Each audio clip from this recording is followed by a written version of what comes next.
Two kinds of greatness, and you'll know exactly what I mean. One kind of greatness feels quiet, unassuming, almost accidental. It feels like talent that just exists, like it was a blessing by the gods. It didn't demand much from the world or from itself. The other kind of greatness feels loud, very deliberate. This greatness was built inch by inch through obsession. It knows what it is. And here's the strange thing, we admire both, but emotionally, we don't treat them the same.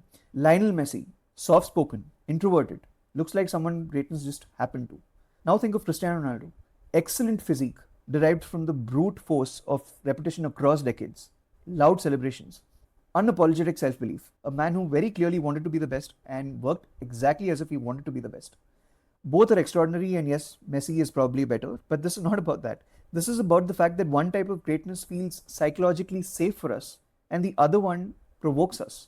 And that difference has very little to do with football. Now, Ronaldo is one of the most successful human beings in the history of sport, and yet millions of people who don't come anywhere close to his discipline, his skill, or his achievement feel perfectly comfortable mocking him. They boo him, they call him arrogant, they dismiss him. Messi, on the other hand, is often treated with reverence. But then, and this matters, Messi is not excluded from bullying either. He has also been booed. Crowds who know exactly who he is have tried to humiliate him. So, this is not about who's better. The real question is, why does visible greatness trigger us? Why does it bring out the urge to humiliate someone great? Psychologists have studied this for decades. In the 1980s, Bernard Weiner showed that we explain success in two ways, either as talent or as effort. Someone's talent or natural inclination towards something feels neutral to us, but visible effort feels very personal. Now, you might have read about some 3-year-old in the newspapers who can recite the entire Bhagavad Gita, or about some man who had an accident one day and is now a mathematical genius. In these cases, all you'll feel is, wow, that's great. And maybe you'll wish that you had something like that in you, but eventually you'll go, that's okay, it's impossible, they were just lucky. The fundamental idea behind talent is this: you were either born with it or you were not. On the other hand, effort clearly says this was available and you chose not to pursue it. Messi is framed as effortless genius, he was just born with it. Ronaldo is framed as constructed greatness. And constructed greatness is uncomfortable for people because it quietly turns failure from destiny, something you had no control over, into choice, something you had control over. This is why Ronaldo's discipline is rarely described neutrally. His routines become obsession, something abnormal. It's called insecurity or narcissism by people who have no background in clinical psychology. Now, notice what's happening. Effort is being phrased as a problem. Research on motivated reasoning shows that people unconsciously reinterpret information to protect their self image. Because if discipline works, then avoiding the things you need to do to achieve something in life stops being an excuse.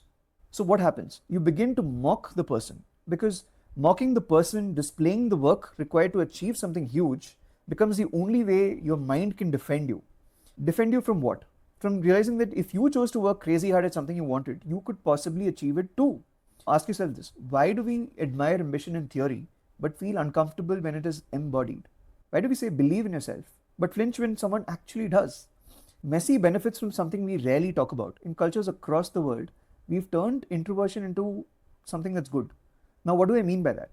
Messi's quiet demeanor is equated with being humble and even ethical. Introversion is safer for us and makes very little cognitive demand on us. But introversion is not a virtue, it's not something inherently good. It's just an energy style. Messi's silence allows people to project goodness onto him. Ronaldo's expressiveness exposes him to judgment, not because he's worse, but because he's visible. Here's the deeper truth: you're allowed to succeed, but you're not allowed to be very sure that you deserve it. People want to grant confidence, they resent those who claim it without permission. Messi's ambiguity, his demeanor where he says nothing, invites approval. Ronaldo's certainty gives absolutely no space for us to proclaim something about his work, and this makes people uncomfortable. Now, let's talk about booing properly and the psychology behind booing itself. Booing is not criticism. Booing someone powerful is a temporary reversal of power. For a few seconds, the ordinary feels superior, the crowd feels dominant, and there is a hope that greatness, at least symbolically, is humbled. It allows people with no proximity to excellence to participate in regulating greatness. That's why booing is almost always collective. It's not courage, because a group can provide that authority and the safety required to boo. So, now what does it mean when Messi gets booed? It doesn't mean people think he's bad, it means that he's threatening something else. Messi also disrupts comforting myths in our culture. We think that a person dominating in a certain domain must be corrupt or crooked in some way. and that nice people don't win everything. When people can't find a flaw, their frustration turns into outright rejection. Booing is then basically, if I can't reduce you, I'll refuse you. In 1954, Leon Festinger showed that humans constantly evaluate themselves by comparing themselves to others. Now, we live in a very strange age. Judgment has been completely disconnected from achievement. You don't need to play football or understand the craft or risk anything to publicly dismiss someone operating at the highest level, at the edge of human ability. Why? Because judgment gives you the illusion of status, and you don't have to expose yourself to the harsh realities of getting excellent at something. Achievement requires vulnerability. Mockery does not, and you can be anonymous, and you can't fail at booing. This happens even more online, where you can share memes freely and indulge in sarcasm. Now remember, mocking is not intelligence, it's just the protection of the self. This does not stop at football. If you've ever wanted more and been told that you're too much, or if you've taken something very seriously and been mocked for it, or if you've made people uncomfortable by caring deeply, I'm pretty sure you've felt the same dynamic in your own life.